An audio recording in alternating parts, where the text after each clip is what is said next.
সৎ, যোগ্য, দক্ষ, দেশপ্রেমিক একজন তরুণ উদ্যোক্তা, সফল চেয়ারম্যান আমাদের প্রিয় বগুড়া নূর মোহাম্মদ ভাইকে অন্যায়ভাবে গ্রেপ্তার করে দীর্ঘক্ষণ তাকে গোপন রেখে তাকে গ্রেপ্তার দেখিয়েছে। আমি ফেসবুক দেখে অবাক হয়েছি। এটা কোন বাংলাদেশ? আমি বাংলাদেশকে জিজ্ঞেস করতে চাই, এটা কোন বাংলাদেশ যে বাংলাদেশে গ্রেপ্তার দেখানোর পর আলহামদুলিল্লাহ বলার হিরিক পড়ে গেছে, আবার বলে আলহামদুলিল্লাহ? কোন আফসোস, কোন নিষ্ঠুরকে নির্মম বাংলাদেশে আপনি বাস করেন যে গ্রেপ্তার দেখানোর পর আমরা খুশি হয়ে যাচ্ছি যে অন্তত কি হয়ে যায় নাই। কি অবাক করা, কি আশ্চর্য, কি নির্মম, কি নিষ্ঠুর বাংলাদেশে আপনি বাস করেন। আসসালামু আলাইকুম রহমতুল্লাহি ওয়া বারাকাতুহু। একই সাথে আমরা 3টা ফরজ ইবাদতের সাথে শামিল আছি। নিতান্ত আল্লাহর দয়া, আপনি চাইলেই এটা হবে না, এটা আপনার সিদ্ধান্ত থাকলেই এটা হবে না। আল্লাহ যাকে যত বেশি ভালোবাসেন তাকে তত বেশি তার নির্দেশ পালনের সাথে সম্পৃক্ত রাখেন। আল্লাহ তার বান্দার প্রতি সন্তুষ্ট, এটা বোঝার উপায় হচ্ছে এটা যে আপনি দিনের কাজে খুব সহজে সম্পৃক্ত হতে পারেন। ওয়াসবির, তুমি ধৈর্য ধরো, ওয়ামা সবরুকা ইল্লা বিল্লাহ, যদি শুধুমাত্র আল্লাহ তোমাকে এই ক্ষেত্রে কি করে, তৌফিক দেয়, তাহলেই তুমি। তার মানে আপনি রাগ করাটা যথার্থই ছিল, রিক্সাওয়ালার সাথে, সবজিওয়ালার সাথে রাগ করাটা যথার্থই ছিল, আপনার সমর্থকের উপর রাগ করাটা যথার্থই ছিল, আপনার ক্লায়েন্টের সাথে রাগ করাটা যথার্থই ছিল, কিন্তু আপনি না করে ধৈর্য ধারণ করেছেন। অমা সবরুকা ইল্লা বিল্লাহ। আল্লাহ আপনার প্রতি সন্তুষ্ট হলেই কেবল আপনি ওই ক্ষেত্রে কি করতে পারবেন। যদি পারেন তাহলে কি হবে? আহা, পুরস্কারগুলো কি! প্রথমেই আল্লাহ বলছেন যদি এটা করতে পারো, আল্লাহ সাহায্য যদি তোমার সাথে যুক্ত হয়, আল্লাহ যদি তোমাকে এটার জন্য বাছাই করেন, দায়িত্বশীল হিসেবে যদি এতটুকু তোমার মধ্যে ধারণ করতে পারো, ওয়ালা তাহজান আলাইহিম, তার কোনো দুশ্চিন্তা নাই, তার কোনো ভয় নাই, তার কোনো উদ্বেগ নাই, তার কোনো উৎকণ্ঠা নাই, তার চেহারার কোনো পরিবর্তন হবে না, তার ঘরে খাবার নাই, কোনো দুশ্চিন্তা নাই, তার সাথে দুনিয়ার সমস্ত মানুষ খারাপ ব্যবহার করে, কিছুই যায় আসে না তার। কারণ পুরস্কারটা কে দিবেন? ওয়ালা তাহজান আলাইহিম। বললাম না, প্রশান্তিটা তখন আল্লাহ তাআলা আপনার ঘরে, আপনার হৃদয়ে প্রবেশ করিয়ে দেবেন। আর আপনি প্রশান্তি খুঁজতেছেন 12 প্রকারের বাজারের উপরে। আপনি প্রশান্তি খুঁজতেছেন, আমি প্রশান্তি খুঁজতেছি ঈদে এবার কত টাকা দামের শাড়ি কিনলে ঘরের শান্তি ঠিক থাকবে। আমি প্রশান্তি খুঁজতেছি আমার ছেলে মেয়েকে কত বেশি দামি কাপড় কিনে দিতে পারলে আমার ঈদটা এবার সমৃদ্ধ হবে। আল্লাহ তাআলা তা বলেন নাই, বলছেন ওয়ালা তাহজান আলাইহিম, তোমার কোনো চিন্তা থাকবে না, টেনশন আমি দূর করে দিলাম, অ্যান্টিবায়োটিক লাগবে না। This is antibiotic. অ্যান্টিবায়োটিকটা কি? ওয়াসবির সবরুকা ইল্লা বিল্লাহ, ধৈর্যের এক চূড়ান্ত ফল আপনাকে ধারণ করা। রাসূল করিম সাল্লাল্লাহু আলাইহি ওয়াসাল্লাম বলতেন, কত চমৎকার করে বলেছেন, ক্বালা রাসূলুল্লাহ সাল্লাল্লাহু আলাইহি ওয়াসাল্লাম আস-সাবরু রাদাই, ধৈর্য হচ্ছে আমার ভূষণ। ভূষণ। আর আমাদের ভূষণ কত? 5.5, 10, 15, 20,000 টাকার পাঞ্জাবি, এটাই ইমানদারের ভূষণ না। ওয়ালা তাহজান আলাইহিম, এই কথা বলেই যদি শেষ হয়ে যেত তাহলে আজকের এই প্রসঙ্গ আমি তুলতাম না, এখানেই শেষ না। ওয়াসবির ওয়ামা সবরুকা ইল্লা বিল্লাহ ওয়ালা তাহজান আলাইহিম ওয়ালা তাকুফি জয়কিম মিম্মা ইয়ামকুরুন, তোমার বিরুদ্ধে তোমার স্ত্রী, সন্তান, বাবা মা, ভাই বোন, আত্মীয় স্বজন, আওয়ামী লীগ, বিএনপি, জাতীয় party, Bharat, America, China, Russia, এমনকি তোমার ব্যবসায়িক পার্টনার, চাকরির অধস্তন এবং ঊর্ধ্বতন সবাই মিলে যদি ষড়যন্ত্র করে, আল্লাহ ওখান থেকে তোমাকে বাঁচাই দেবে। কি করলে? সবর। এই সবরের ট্রেনিং দেয় রমাদান, সংযমের ট্রেনিং দেয়। এই পিপাসায় আপনার বুক ফেটে যাচ্ছে, আপনি খাচ্ছেন না, কেন খাচ্ছেন না? খাবারে আপনার ক্ষুধায়, যন্ত্রণায় আপনি অস্থির হয়ে গেছেন, কেন খাচ্ছেন না? হালাল তো এগুলো। ওয়ালা তাকুফি জয়কিম মিম্মা ইয়ামকুরুন।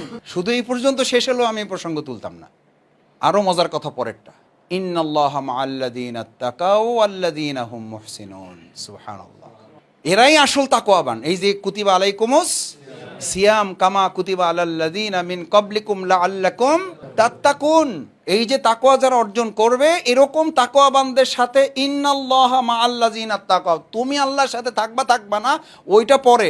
আল্লাহ বলতেছেন আমি তোর সাথে থাকবো। আমাদের আবার কপাল পোড়া কিছু আছে, কয় যে আমার সাথে আল্লাহ ছাড়া আর কেউ নাই। বলেন, মাঝে মধ্যে আফসোস করে বলেন না? শফিকুল ইসলাম মাসুদের যদি আল্লাহই থাকে তাহলে আর কারে লাগে? এটা তো গর্ব করে বলবা, এটা তো আত্মতৃপ্তির সাথে বলবা। আল্লাহ ওইটাই বলতে বলেছেন, যদি সবরের এই গুণ তোমার মধ্যে, তাকওয়ার এই গুণ তোমার মধ্যে সিয়ামের মাধ্যমে অর্জন করতে পারো, তাহলে আমি আল্লাহ বলে দিলাম তুই আমার সাথে থাকো না থাকো আমার ওতে কোনো আপত্তি নাই, আমি তোর সাথে আছি। আল্লাহ তাআলা ঠিক এই শব্দটাই প্রয়োগ করেছেন। তুই যদি আমার সাথে নাও থাকো, ইন্নাল্লাহা মাআল্লাযীনা তাকাউ, তার সাথে কে থাকবে? আল্লাহ থাকবে। শুধু তাই, আল্লাহ তার সাথে থাকবেন। ইন্নাল্লাহা মাআল্লাযীনা তাকাউ ওয়াল্লাযীনা হুম মুহসিনুন, আল্লাহ এদের একটা নামই দিয়েছেন।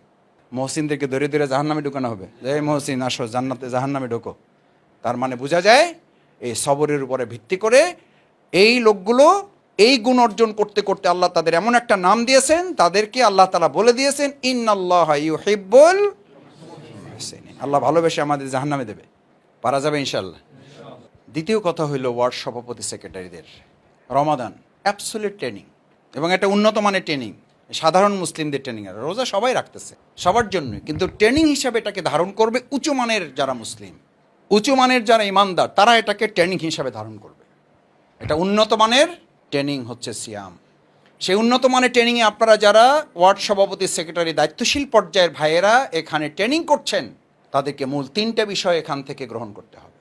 নাম্বার 1, এই জিহাদের এই ময়দানে যুদ্ধ করতে গিয়ে যদি তুমি এখন টায়ার্ড হয়ে যাও, যদি এখন দুর্বলতা ফিল করো, ফালিয়াফতার, রোজা কি করো, ভেঙে ফেলো।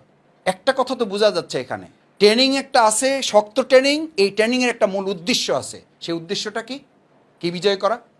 দিন বিজয় করা। সমস্ত ইবাদতগুলো এক জায়গায় করার পর যদি আপনি এভাবে বিশ্লেষণ করেন, এটার জন্য গবেষক হওয়ার জরুরি না, এটার জন্য ডক্টরেট ডিগ্রি করা লাগে না, এটার জন্য ফকি হওয়ার কোনো প্রয়োজন নাই। সমস্ত ইবাদতগুলো আপনি এক নাগারে করতে থাকবেন, কিন্তু আপনার এই গোলপোস্ট নির্ধারণ করা হয় নাই যে আপনি আল্লাহর জমিনে আল্লাহর দিন কায়েমের দিকেই সমস্ত ইবাদতকে ধাবিত করবেন। ইবাদত হবে, টার্গেট নাই, ইবাদতগুলো ওই খেলার মতোই ব্যর্থ হবে। এটা আমার কথা। সূরা কাহাফ পড়েন 101 থেকে 110 নম্বরে পরিষ্কার ঘোষণা আল্লাহ, ফাহাবিতাত আমালুকুম ফালা নুকিমু লাহুম ইয়াউমাল কিয়ামাতি ওয়াজনা। তোমার এই রোজা, তোমার এই কিয়ামুল লাইল, তোমার এই সাদাকা, তোমার এই যাকাত, তোমার এই জিকির, তোমার এই হজ, ফাহাবিতাত আমালু ফালা নুকিমু লাহুম ইয়াউমাল কিয়ামাতি ওয়াজনা, এগুলো পাল্লায় মাপাই হবে না। ওরে ভাই, পাল্লায় যদি মাপাই না হয়, তাহলে আপনি জান্নাতে যাবেন এই আমল দিয়ে? তো মাপাই হবে না, তো বাতিল করে দেওয়া হয়েছে। আল্লাযিনা দাল্লা সাইহুম ফিল হায়াতিদ দুনিয়া ওয়া হুম ইয়াহসাবুনা আন্নাহুম ইউহসিনুনা সুনা। অথচ তার ধারণা, তার মনে হচ্ছে যে সেই আমল করে কোথায় চলে যাবে। আমি আবার বলেছি, আমি আলোচনা শুরু করেছি দ্বিতীয় পয়েন্ট সেটা দিয়া, যে এটা উন্নত মানের মুমিনদের জন্য এটা হচ্ছে সিয়াম ট্রেনিং, যে একটার পর একটা কর্মসূচি আসবে, আপনি বিচলিত না হয়ে স্থির চিত্তে ওটাকে বাস্তবায়ন করতে থাকবেন। দিস ইজ সিয়াম, দিস ইজ রমাদান। আপনার মধ্যে যেন কোনো টায়ার্ডনেস না আসে, না ইফতার করলাম এখন এশা পড়তে পারবো না, এশা পড়ছি এখন তারাবি পড়তে পারবো না, তারাবি পড়ছি আজকে কিয়ামুল লাইল আর হবে না, কিয়ামুল লাইল করছি ইফতার সেহরি আর আজকে খাবো না, সেহরি খাইছি ফজর নামাজ আর পড়বো না, ফজর পড়ছি এখন আর ওই যে পয়েন্টে মূলত আসতে চেয়েছিলাম 3 নম্বর পয়েন্ট, সেটা এইটা ওয়ার্ড দায়িত্বশীলদের জন্য। উত্তরপাড়ার সেনাবাহিনীর ক্যাম্পগুলোর দেয়ালে দেয়ালে লাল কালি দিয়ে লেখা আছে কঠিন প্রশিক্ষণ। বলেন, কঠিন প্রশিক্ষণ সহজ যুদ্ধ। আর আমাদের কি? কঠিন প্রশিক্ষণ নো যুদ্ধ, কঠিন প্রশিক্ষণ নো যুদ্ধ। কয় ভাই সারাত আজকে একটু তাহাজ্জুদ বেশি পড়ছি তো, শাহিন ভাই আজকে শরীরটা ম্যাজম্যাজ করতেছে, আজকে আমার কোনো দায়িত্ব দেন না। আপনারে তাহাজ্জুদ পড়তে বলছে কে?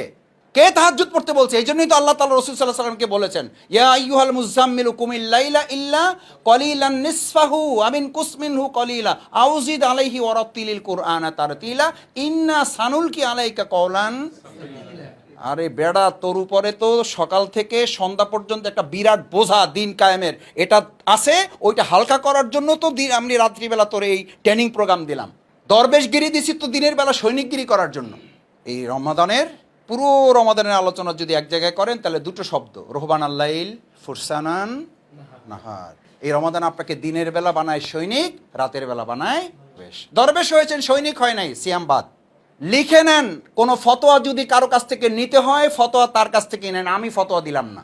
লিখে নেন, দরবেশগিরি করেছেন, সৈনিকগিরি করেন নাই, সিয়াম নাই। সৈনিকগিরি করেছেন, দরবেশগিরির সাথে সম্পর্ক নাই, ওই সৈনিকগিরি করে আল্লাহর দিন কায়েমে আল্লাহর সাহায্য ছাড়া আপনি কোনো কাজ করতে পারবেন না।